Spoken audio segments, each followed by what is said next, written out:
Hello, everybody who are joining us. As we're getting joined in, I'll start making my cocktail. Welcome, everybody. This will take just a couple minutes. So I'm going for my favorite Manhattan bourbon lately, which is the Woodford Double Oaked.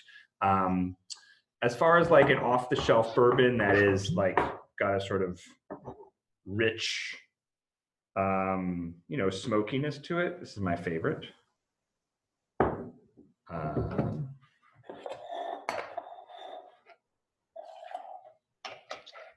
So we're going 2 parts bourbon.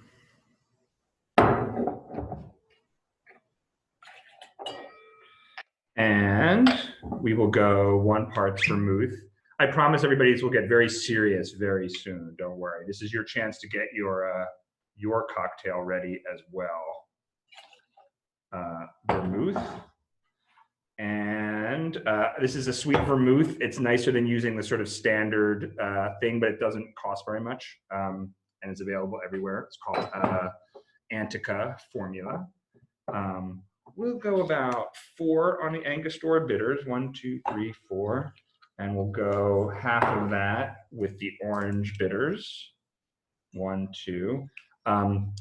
This is something I learned from my wife, which is to just take a little tiny bit of the maraschino cherry juice and pour it in. And then we'll take a maraschino cherry. We will stick it in our glass. This is kind of a secret dream of wanting to be on the Food Network. I didn't think about that until this second. And we will do our shake. All right, now this is 1 bourbon, 1 Canadian whiskey. All right. This is actually probably how I should lecture at the university. I think we would all enjoy it more. And I should lift that up, right? So there's my Manhattan for this evening. I hope you have a nice drink in your hands as well. So it's crazy when I first, actually this wasn't my idea to do it. I mean, for years I wanted to share my, my directing lectures publicly, but there's just never time to do that. I need to focus on my, on EgoPo and getting pieces directed and teaching, but I've always thought, oh, it's a shame that nobody really knows the directing pedagogy, the teaching that goes on behind the scenes, and it would be interesting to share. And so Katrina, when we went into quarantine, Katrina approached me with ideas and brought up the idea of me going live to talk about EgoPo, and I was like, yeah, maybe this is now the time to go with these directing lectures. So thank you for joining me. I thought maybe 5 people would want to join, and we have 33 on here right now. Facebook's live, and we had about 65 register, so it's pretty exciting. I should introduce myself. I am Lane Savadove. I'm the artistic director of EgoPo Classic Theater. I have been teaching directing now. I began teaching directing at NYU and taught at Loyola New Orleans, and then joined the faculty with Rowan University about 14 years ago now. And I run the acting and directing program there. I direct about 1/3 to 1/2 the shows for EgoPo. So that's me. So this series is called Classics Live, if I'm getting the name right. And we're doing 7 series, a 7 lecture series, EgoPo Classics Online, that's what it's called. And we're doing 7 lectures on directing that I'm hosting each night, like tonight, for 7 weeks straight. And we have 3 panels that we're doing. One is an international check-in with companies all around the globe to see how they're responding to COVID and whether it's different in different places.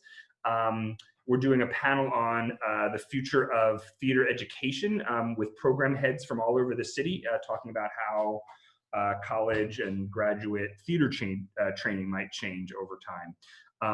And if things time out right, hopefully a panel on Shepherd, which we've been meaning to do for a long time. So please, oh, and finally a masterclass. There's a 3-week masterclass. I'll be doing the masterclass portion of it on the weekend, and then you'll get to choose an associate teacher who will do private monologue coaching with you online. They're all amazing teaching artists and actors from around the city. So please join us for any of those things, and definitely register for that. The international panel is the first one coming up. It's next weekend, so register for that because these things may actually fill up. So to jump into my lecture, I will start with a sip of Manhattan. Please join me. Cheers, everybody. So on the right is a chat bar that I'm going to keep live. You also have the option of raising your hand, but that'll come later on in the lecture. We'll do that. And there's also a Q&A button. And so if you have questions during the lecture you want me to view at, the chat bar is not the best. Use the Q&A function if there's something you want me to sort of like, if you want to steer me in a direction. We'll go about 30 minutes and then we'll do some Q&A. So first of all, directing pedagogy, the teaching of directing, is one of the least codified aspects of theater and theater education. There is no amazing textbook to open up about directing. There is no set directing methodology. People get often, their directing methodology is passed down through mentors by assistant directing. It's still very old school verbal tradition. And my whole career, I've wanted to try to begin the process of codifying directing methodology. And so, you know, repeatedly as you teach the same class every semester, you evolve the pedagogy, you evolve it in your own work, comes back to the classroom, there's a feedback loop. And so what you're going to hear over these 7 weeks is a lot of what's been codified both in the classroom and with EgoPo over the years. So POV, point of view. For me, POV is the most central aspect to directing. It allows the director to have a structure for decision making, and most importantly, it allows the director to be emotional and creative in the act of directing, and yet contained by a singular idea, as opposed to being intellectual. And often that's the trick about directing. Directing can be either, it can fall into two camps. Either it can be intellectual and it's very concept driven, and so the decisions that you make are tied to an intellectual concept as opposed to an emotional point of view. Or directing can be very laissez-faire and just pull back and sort of let it happen as it's going to happen. And I think there's a lovely place in the middle where directors can approach their work with as much creative inspiration as an actor does. And that's the ultimate goal. So a point of view is a lens that you place between yourself and the play. And the lens tells you, it creates a set of choices that you're going to make. And we'll define that as we progress in the 30 minutes tonight. We'll get to that, how that happens. It allows your work to be personal and emotional. And the most important thing about a POV is that it's always there no matter what. And we'll get into that right now. POV simply always exists in the act of interpreting anything. You either admit it and learn to work with it, or you pretend it's not there and you accidentally let it control your work and your output. And that's a danger we'll get into as well. So first of all, it's an old philosophy to say that there's no objective reality. Your sunset and my sunset are two very different sunsets. There is no objective sunset, even if we're looking at the same one. So imagine that we don't know each other. We're at the same cliffside sunset, but we're a quarter mile apart and don't see each other. Maybe you bring to the sunset the fact that you just had a lovely day off. You had a yoga class and a massage. You're newly in love, and you had a lovely cocktail before heading for the sunset. And that sunset may feel inspirational and rich and textured. Meanwhile, I'm in the middle of a horrible divorce. I'm having stress at work. I'm in my head, and I go out to this cliffside simply to get away from it all. And that sunset is going to be a radically radically different sunset. So it's affected by the current state that we're in, our emotional state, our psychological state. It's influenced by just simply the histories that we've had as people. Maybe my family never ever stopped to smell the roses, never pulled the car over to look at sunsets. And maybe you gathered for giant family picnics for beautiful sunsets. And that's going to change the way that we look at sunsets. Maybe we're from different cultures, and cultures have a different attitude towards sunset. For some cultures, sunsets are the end of a really stressful day. For some cultures, sunsets are the beginning of the cooling down period, and the real joyful, active part of the day starts following sunset. So our culture is going to affect it. I'm sure that people looked at sunsets extremely different before there was electric light. And so our presence of that affects the way we experience the sunset. So all to say, there isn't an objectively real experience of the world. The world is completely filtered through our point of view, our perception. And we need to replicate that process in theater in order to make something that feels actual. So in art, we've known for a long time that realism is a falsity. Naturalism, periods of naturalism, because it keeps rebirthing itself, attempt to replicate life, and hundreds of years later we look back on it and go, oh, that doesn't look natural at all. In the 1400s, perspective was introduced to painting. But we can now look back on a Da Vinci painting and go, oh my God, that's incredibly two-dimensional and flat. But I am sure that in 1400, they looked at that and was like, wow, that's the most real thing I've ever seen in my life. I think when Aeschylus started writing, there are reports that, oh my God, there's never been as much reality on stage as in Aeschylus. And then Sophocles, and then Euripides. And by the time we get to Euripides, they look back on Aeschylus and go, oh my God, that was so stiff and artificial. And this is incredibly real now. And of course, we look back on Euripides and see that its style and form has very little to do with what we would call realism. And the way that I really know it's true, that realism or naturalism is a falsity, is that in the 1980s, when cable TV came out, me and a lot of people thought, wow, nothing is ever going to look more real on a television set than this. This is the most real television could ever look. And of course, that's simply not true. And we can look at our new flat screen TVs and HD TV and go, oh my God, I can't imagine TV looking any more real than this. And it will, of course, keep looking more real as the years pass. And in fact, we were never, ever really maybe getting closer to reality at all. We're really just changing the lens along the way. So painters in static art, they began to realize that this was a fact, that realism wasn't possible. And especially in the 1880s, 1890s, you finally start getting painters who are embracing the idea that painting is an expression of an experience rather than an expression of reality, an expression of an experience rather than an expression of reality. So when Van Gogh paints a sky, he's not trying to show us what the sky looked like to him. Van Gogh is painting his experience of that sky. And very importantly, when we then look at a Van Gogh painting, ideally if he's successful, we're stepping into Van Gogh's shoes and experiencing the sky the way that Van Gogh experienced the sky. We're taking on somebody's experience. We're putting on their shoes, we're putting on their glasses and having their experience of something. And that becomes the transmission of reality.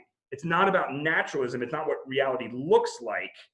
It's what reality feels like. It's how reality is experienced. And again, the container of the individual filters that experience and is unique to that individual. Artists don't have visual artists don't have a problem with that concept. They know that all art is an incredibly personal filter through them, and that what they're sharing with audiences is really themselves through the act of depicting something outside of themselves. Now, in theater, we tend to avoid that. It feels egotistical to go, well, this Death of a Salesman can't be about me. It's about Miller, or it's about Willy Loman, or it's about the actor's experience on stage. And I would argue that it's always been about the filter of the people putting up the work. Even before directors, then it was being filtered through whoever was the biggest decision maker in the group. But with directors, it's always been an expression of us. And if we pretend it's not, we're simply lying.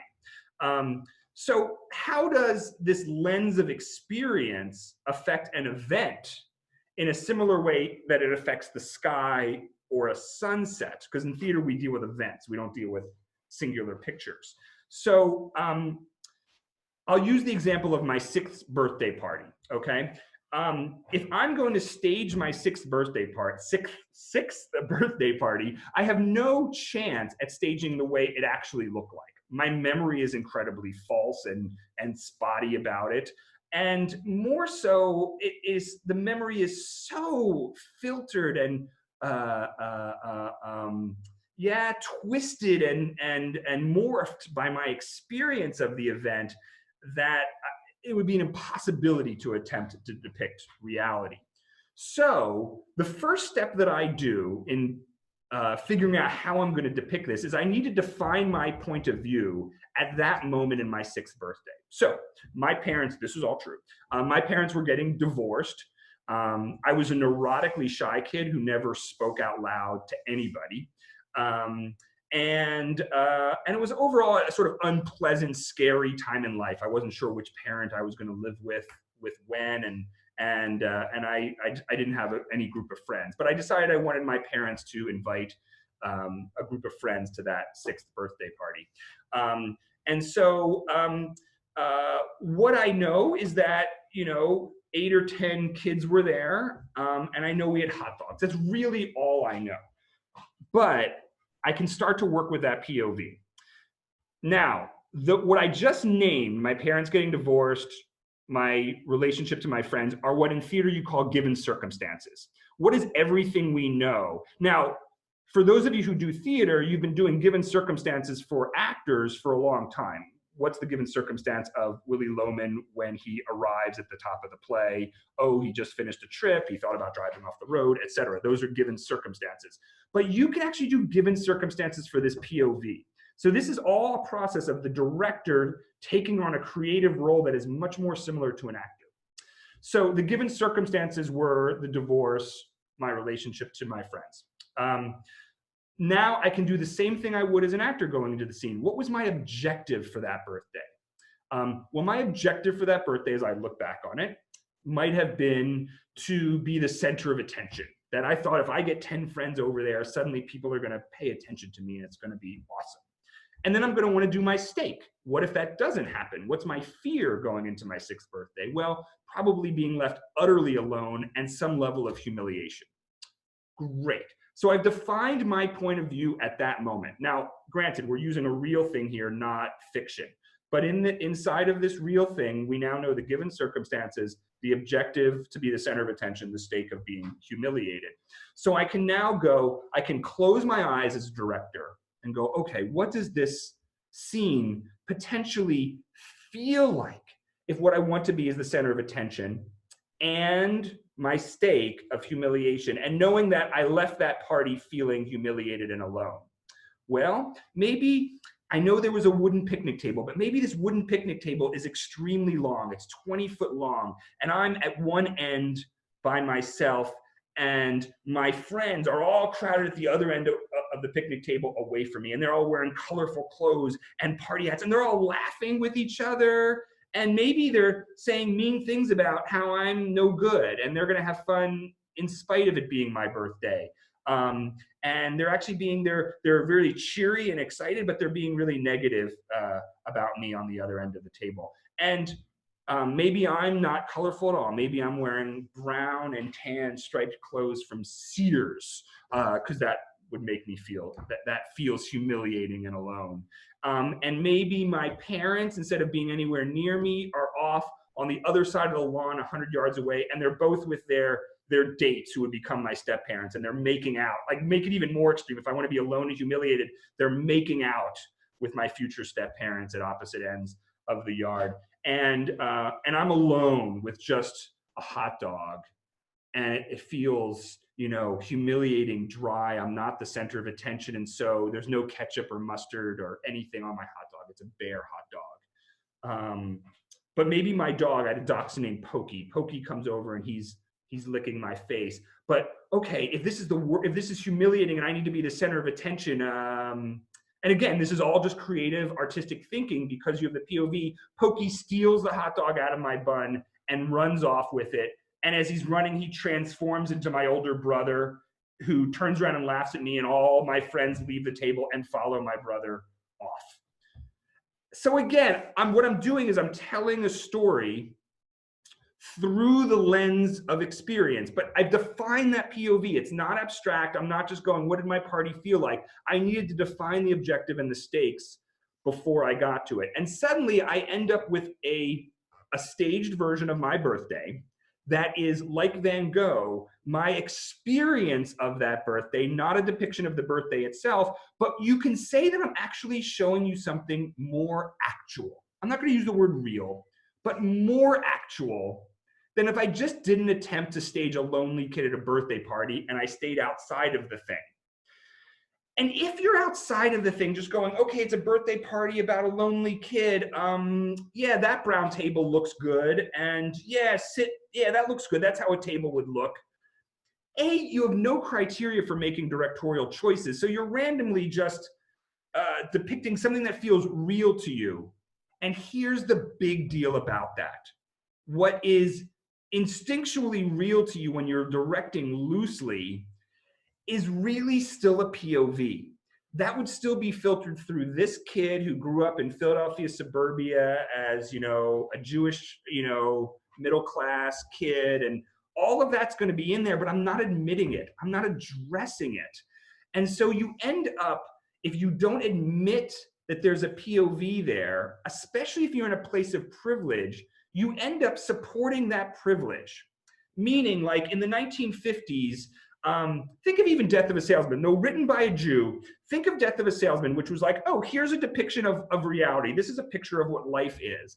Well, it wasn't what a picture of life was for a lot of people in America. It was a depiction of what life was like for a tiny slice of America. And if we sell that as realism, we're shutting out audiences, we're being dishonest, and we're unconsciously allowing our place in privilege to be dominant on stage without addressing it, as opposed to owning the POV and consciously using it artistically. You're actually sort of depowering the privilege of the singular gaze. That's a little bit heady, but we'll get to it. So what Brecht said on this subject was that all theater was political, which when I was a young theater artist, I was like, yeah, that's cool. I don't really get it. I don't know why putting up Inge's Picnic is political, but okay.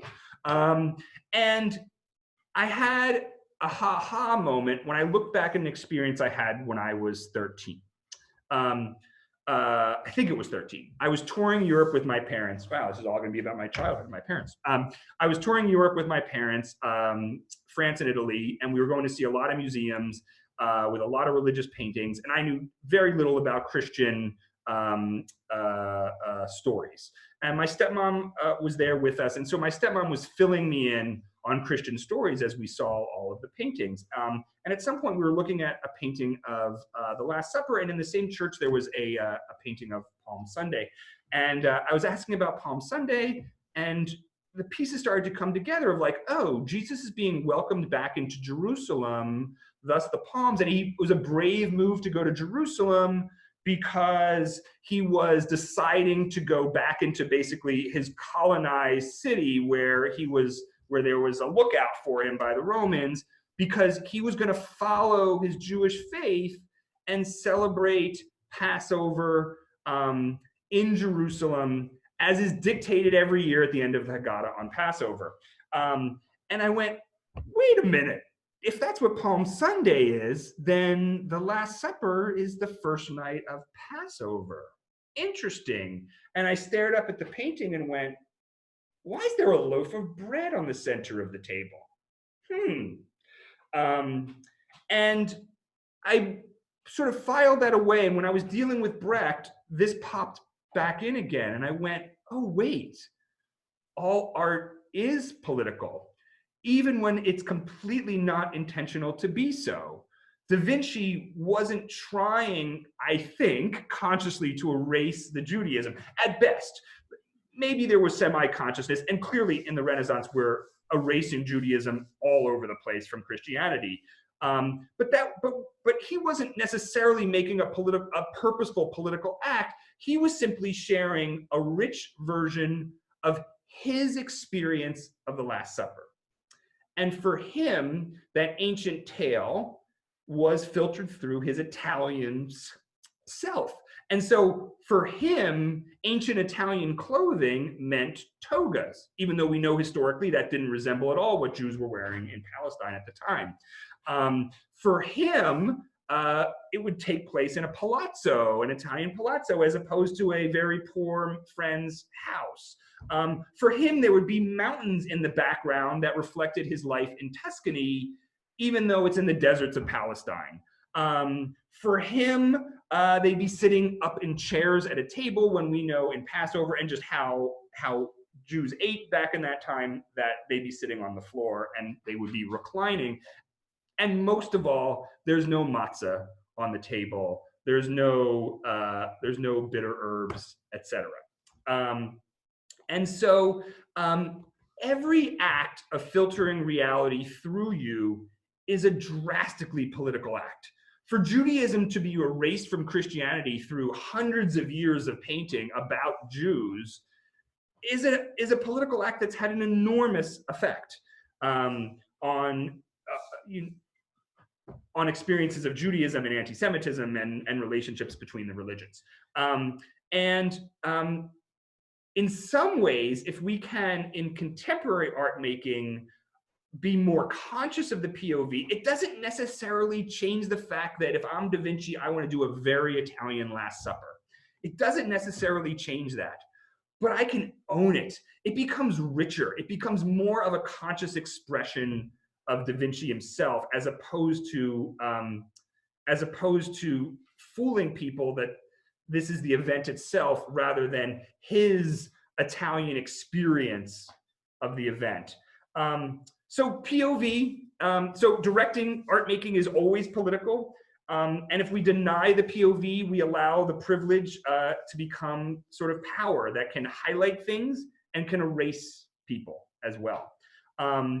So here's a little exercise, and I'm going to get you guys a little involved right here in the exercise. And the way that I want you involved in this case is just to chat. We won't do any hand raising. We'll just do chatting on the bar. And so I can go into the Last Supper, and here's how POV works. POV I can choose, and we'll define this more in a few minutes. We can choose a character in the play and filter the experience through him. So if Jesus is my POV at the Last Supper, I want to know what Jesus's experience of the Last Supper is at that moment. Is he scared of the fact that he may be turned in? Or is he feeling a sense of pride and power? What is his objective of doing the Last Supper? At some level, we can say, and this is all, I'm just doing artistic guesswork. This is not about any sort of knowledge of the Bible, deep knowledge of the Bible at this point. Let's pretend that what Jesus wants at that moment is to be able to pass on his legacy. He wants to be followed. In that case, if I'm Jesus sitting at the Last Supper table, what I care about is the eyes of the disciples. Are they looking at me? So maybe as a director, as I'm doing this, maybe the table is much more rounded and everybody is gazing directly at Jesus. Maybe Jesus is all the way downstage and the disciples are flocking him really close on either side, gazing right at him. Maybe he has his hands up to them so that he's sensing their every move. And maybe for Jesus, the attention is all boom right here. So it's a bright, bright spotlight on Jesus. And maybe we're getting a narrow focus on just the upper faces of his disciples looking down at him. And for Jesus, maybe what's on the table is unimportant except for the matzah, except for the fact that this is his body. And maybe there's just a panoply of matzah on the table going down. I can switch it and go, now let's swap the POV. What if the Last Supper is from Judas's POV? Now, what does it look like? Well, Judas is probably given circumstances, and again, I'm being brief here for time, but Judas is given circumstances have to do with guilt, shame about what he's about to do. Maybe it's a big room and he's off in the corner by himself in a child's chair, like he's real short in a child's chair, back in the far up left of the stage. And Jesus is shimmery and silvery. And all of the disciples are just slightly looking over their shoulders at Judas. And maybe the food is rotten to Judas. Maybe this is just a rotten meal hanging off of the table. Even though I said I was going to do chatting here, I'm gonna plunge ahead so that I'll have more time for Q&A. If it was from let's say some of the crowds there, the disciples are supposed to pass off sort of wealth and knowledge to the people. So let's say we have a leper in the room of the Last Supper. What does this feel like? And he's Jewish. So Jesus and the disciples have come to Jerusalem. And maybe this is the most elaborate, rich dinner of all time. It is the perfect Seder meal with just heaping plates and fruit falling off the table, and maybe the disciples are in very high chairs so their feet don't even touch, and the ceilings are high and the walls are high, and maybe they're made of glittery, like, gold or metal, and there's some real darkness down below the table where this leper would be.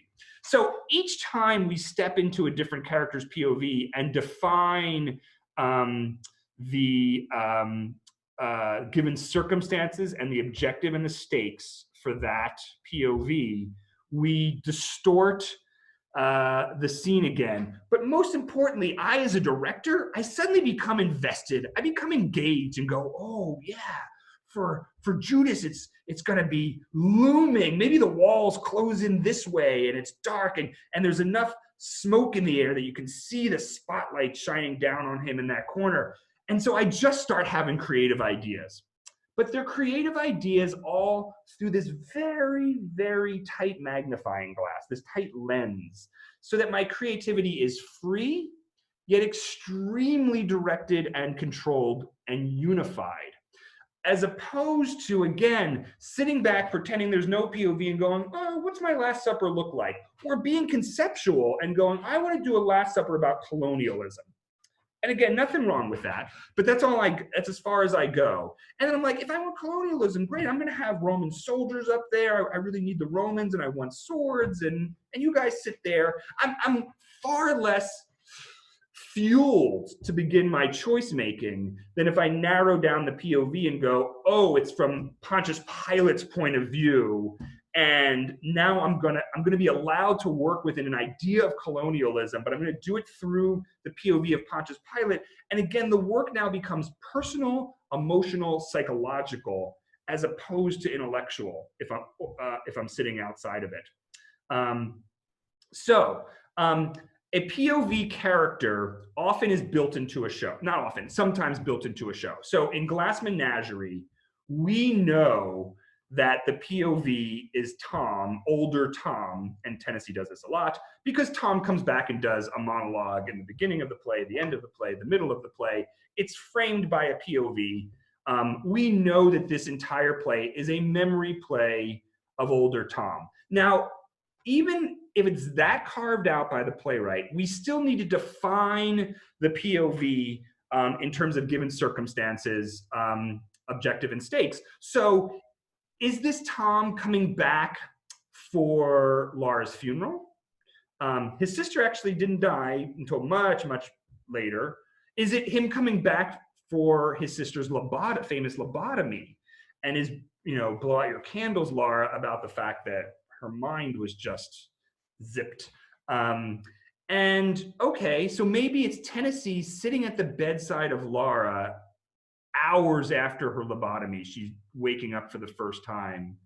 And what Tom needs more than anything else is Laura to look at him and hold him. She was the one person that needed Tom/Tennessee Williams in his life. So maybe what he needs is to be held by this Laura. And maybe his stakes is that he's going to be utterly alone without family for the rest of his life. Great. Now I can go into my direction of Glass Menagerie with a lens. Suddenly Glass Menagerie becomes about Tom Williams needing to be held, and he's reaching for Laura constantly in the play, and it's going to define my set, it's going to define my lights, etc. How much is the director POV informed by the playwright? Yeah, so I'm getting into that now. In certain plays, a lot. Again, I need to then define it, and I often need to take it on myself. I need to figure out a way to make the playwright's POV, if there is one, personal. So the way that you do that, whether or not the POV is built into the play, is choose a character that's in the play, but it can also be, I could do it from 1980 Ronald Reagan's perspective. I could do Death of a Salesman, right? I can choose anybody at any time. It generally happens to be somebody pretty connected to the story of the play. And I choose that character at a liminal moment in their life, at a moment that something is at stake. A birth of a child, a marriage, a death of a loved one often. Something is roiling inside of them that they need solved. And then the play becomes that character's dream or fantasy or memory. For me, it's always one of those three: a dream, a fantasy, or a memory of that story. By thinking in those terms, you're going to allow yourself the freedom of bursting out of naturalism and distorting the story. You need to figure out the given circumstances, the objective, and the stake for the character in that liminal moment. And then the radical final step you make of POV is that you're not showing an audience the POV. And I think I probably have a couple students watching, and this is the one that my directing students, this is the sort of the ultimate holy grail of directing. Not to show your POV, but to allow the audience to step into the POV and for them also to experience the play from the point of view that you've determined. So they're not watching a POV that you chose, they are taking on the POV, which then mimics the experience of the watcher of a Van Gogh painting. They take on Van Gogh's experience of that sky. We're taking on Tom Williams' experience of being at his sister's bedside if I direct the heck out of that play with that POV. That's sitting there, I'm Tom at that bedside of Laura. So once you have that POV, you then trace it through every single scene of the play. And this is brutally tough script analysis time. So you go through every scene of Glass Menagerie and go, if this is from the perspective of Tom sitting at Laura's bedside, what does this scene look like? And what does this scene feel like? I literally create a column for each scene, and I got my POV and go, what's the visceral experience of this scene? What's the visceral experience of Tom seeing Jim walk through the door for the first time?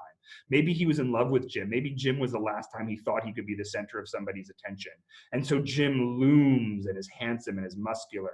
And I can start to define the lights, the set, the sound, and the space. I always think of space as its own thing separate from set. Claustrophobic, big, looming. And I do that for every single scene. I now actually start the artistic process by handing that POV analysis to my designers and going, here's what I think I know about POV. Here's how I think it influences every scene. And I actually haven't dictated a darn thing to them, but I've given them the lens so they can actually use the same POV as me to start doing their work. And then we're all on the same page in a very, very deep way. And we got there in a way that that I helped set up early on, pre-process, so that we could actually get through our process at a fairly efficient pace, but still be really creative and artistically engaged. And I can tell you, designers love the process.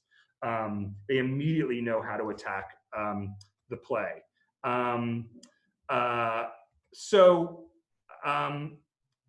Really quick, and then we'll get into Q&A. A few plays that we have done, and just what the POV was, because it might be helpful for those of you who have seen our work. So Leidy Breeze trilogy. Here's this epic trilogy Me and my directorial team needed to come up with a singular POV. We then actually spent an entire week in a hotel room in Chicago doing the POV analysis and pasting it up on the walls. And it covered literally the walls all around an entire hotel room to do the POV analysis. But the POV was little Leidy's daughter, discovering her mother's journal in an old Civil War box. And it's the same box where she kept the noose that her mom considered killing herself with, and she kept her mom's journal. And often she would take this Civil War box and go out on the beach. So there were three elements there, the noose, the rope, the journal, the sand, that everything was filtered through this. So this was little Leidy, the entire trilogy was little Leidy trying to bring her mother back to life. That was her objective. With her stake being that maybe she would feel so alone she would need to kill herself. And so in part one, it was about these boxes being replicated. The Civil War just became this host of boxes. And for those of you who saw the play, we sat on the boxes. The boxes created everything in that space. And there was the sand for her beach, and there was the ropes that her mother hung herself with. In part two, when we go sideways, suddenly it was her experience of being alone on that beach, which was this open landscape. But instead of sand dunes, again, those Civil War boxes created the dunes. And then we go into part three, and it is just her, sort of her own the whole set becomes like her Civil War box. She's almost inside of that box. And the wall of ropes is what her mom passes through as she tries to bring her mom back to life. So that's a simple POV being traced through a 10-hour play. In Death of a Salesman, it was actually Linda. So Linda's experience was what it did was, through Linda's eyes, we found that Willie's abuse was amped. We found that it was a great way for us to amp the Judaism that was inherent in the play, the Brooklynism that was in the play. We had a sort of sense of Linda's spirituality and Linda's Judaism. The house became almost like a catacomb for her that she was trapped in, with tons of windows that were constantly peering at her. And we were trying to give Linda's sense of this sense of being trapped, and the world kind of gazing at her and impinging on her, and her feeling helpless. And it was all from Linda. The given circumstances were Linda at the moment that she was writing a letter to her boys to have them come back home to her. So before the play starts, and the rest of the play was Linda's memory of, Linda's fantasy in this case of the play playing out in front of her. So yeah, that's enough for now. And if there's questions, we can go to other things. So I think let's use now the hand raising function, if you can find that. And if you raise your hand, I will actually allow you to talk, and you can actually speak any questions you have in the last few minutes. So does anybody want to use that hand holding function?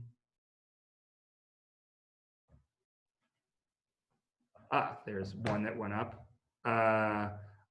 This is Katrina asking a question. Hi, can you hear me? Yeah. Hi. So I'm curious about a similar question to how the director's point of view integrates or interacts with the playwright. How do you navigate the actors who are coming in with their own point of view as well for individual characters, and where that fits in with the grand, through line of the whole play? It's a great question, and there needs to be a collaboration there for sure. So a tricky process always is when a director comes in with a strong vision, the actors at some point need to take that on as a large container. They can't go, oh, nice vision out there, but I'm performing my version of the play. And that's it's an unspoken process. I like to address it head on. I like my actors to know, hey, here's my POV.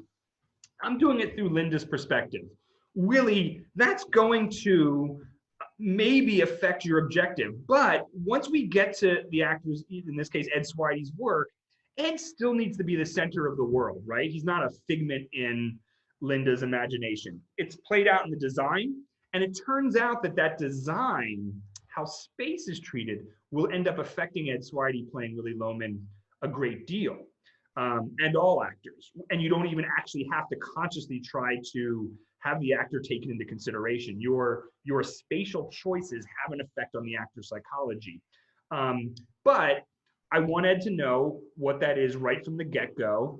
And I'm going to make sure that as we work through Ed's psychology, I need to be able to work through the psychology with the actor and go, Ed, what's your given circumstances? What's your objective and your stakes?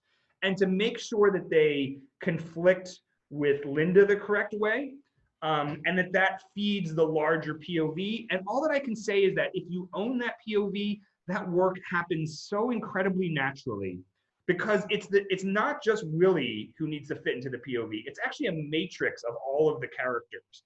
And if you keep your finger on that POV every step of the way as a director, that matrix of psychological objectives and how they clash always fits that POV. You're walking into rehearsal with that POV around your waist like a belt, and everything gets filtered by it, and it all works its way out in the same magic way that design can all work its way out and end up feeding a singular vision if you're clear about it from the very beginning. So I know that's not an incredibly rule structured answer to your question, but your job is to be honest with it, so the actors know, and then you can give them permission to not think about it for a couple of weeks. And you continue to think about it. You just keep it in the tip of your fingers all the time, and it's going to affect the micro choices you're making in rehearsal all the time. And the actors will have long forgotten your POV by 2 days into the rehearsal process, but it's constantly affecting your micro choices. I'm going to let Steve talk. Hey, Steve. Hi.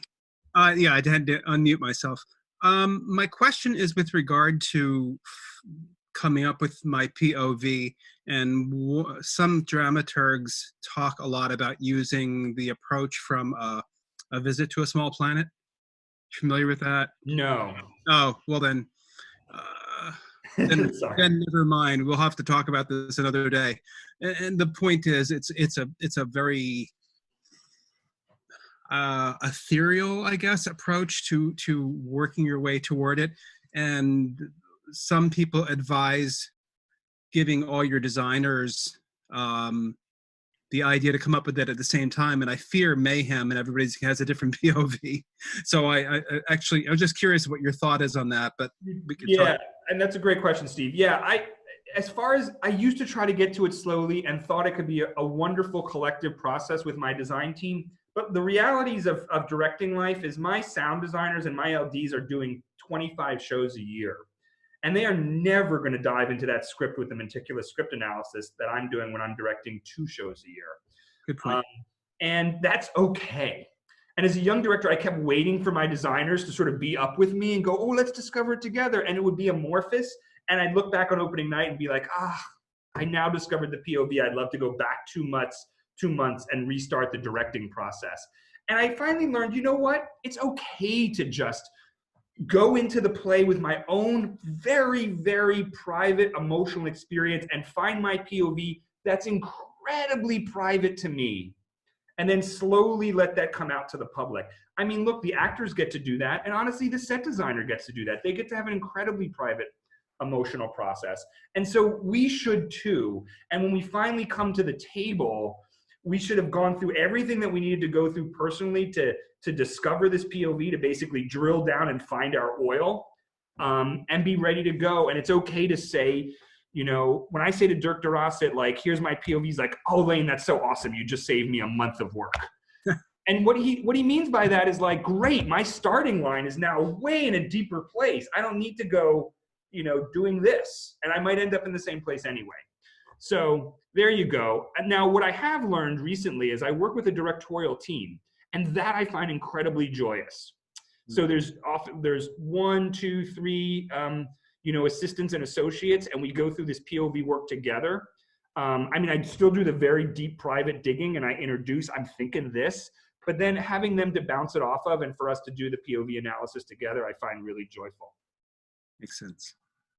Let's see. Another question.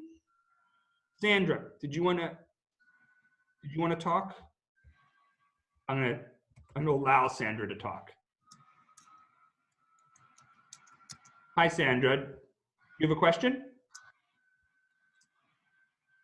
I don't think so. Wait. Sorry, I'm still learning the technology. Unmute. No, I don't think so. And again, type anything that you guys feel. Any other questions before we end for the evening?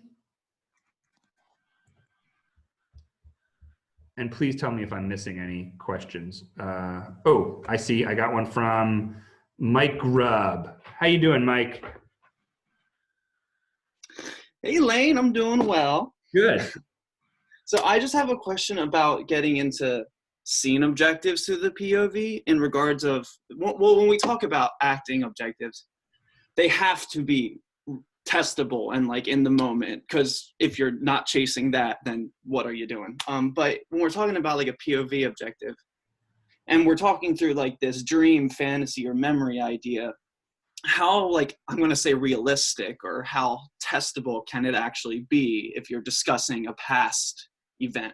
Yeah, it's a great question. I mean, it's brutal finding the testability. So guys, for those of you who don't know what testability means, for an actor, when they walk into the scene, if I go, I want her to love me, it's not really testable. How do I know if she's going to love me or not? But if I literally want to come and for her to put her lips on my cheek and kiss me with a gentle kiss, boom, that's testable. I can see whether it's happening or not happening. But if Linda needs her family all around her in a close circle, right, as the POV super objective for Death of a Salesman, how does that come into play when Willie's having his scene with the girl in Boston, right? Linda's not even in the scene. Well, you'd be surprised how it can come into play.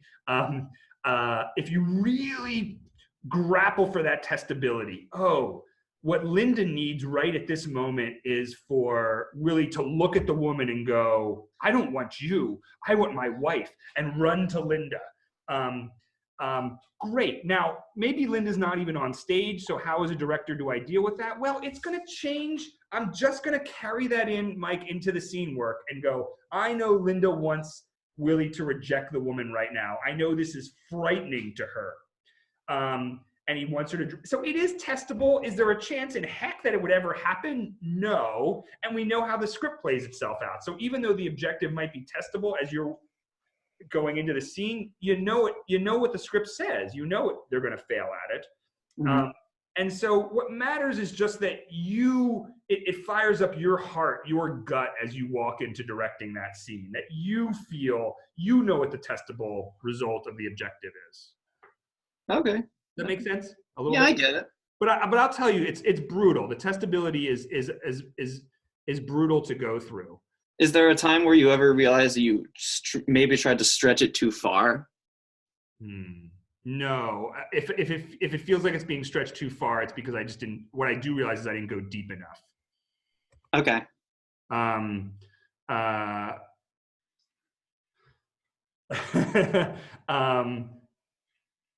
I'm trying to see if, I'm looking at Q&As. Gene says, not sure I got the response to your other question. This is related. How often is your POV the same and or different from that of the playwright?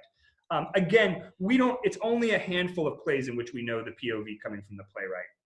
And on plays where I believe I know the POV, like my students often work with me on Peleus and Melisande, and I know that POV is the sleeping king in Peleus and Melisande. I don't have proof of that. No one, Maeterlinck didn't leave a treatise saying that's the POV of the play. So it's only when you have a framing device that the playwright's creating, like Tom coming back, or Anne Frank in The Diary of Anne Frank is a built-in POV because it's her journals. We know it's her POV, but there is still plenty of work for the director to do in terms of defining her liminal moment. What moment of Anne's life is her POV? Is it the moment they shut the door? Is it the day before the Nazis come in? Is it the day after the Nazis came in? And that changes the play radically depending on that. So even when the playwright gives you a POV, there's still plenty of work for the director to do. So I think we'll end for this night. Let me just remind you that this happens every Thursday night at this time. Next lecture is actually my favorite lecture. It's called Via Negativa and Poo Sticks. And it is literally my favorite theater lecture of all time. So please join next Thursday if you want. Next Saturday is the international panel, and the masterclass signups are happening right now. And if you were here today, please consider, if you're able to, a $15 donation to EgoPo to help make this whole set of programmings possible. Katrina just left the URL right there, or if you lose that URL, just go to egopo.org, and there's plenty of links to give. And then Katrina just posted that there's a little short 2-minute survey. We're trying to figure out how much the chat is good, the Q&A is good, how much to be interactive with you all. So feel free to do that, and I'll keep altering the lectures. And finally, I just want to say my heart is so big having you guys here with me to talk theater during quarantine. It means an enormous amount to me. I mean, theater is all about sort of giving and community, and the fact that you guys are showing up here and you're interested in art and creativity is really meaningful. So thank you, and please keep your social distancing, and let's make this as short of a curve as we possibly can. Thank you all. Safe and peace.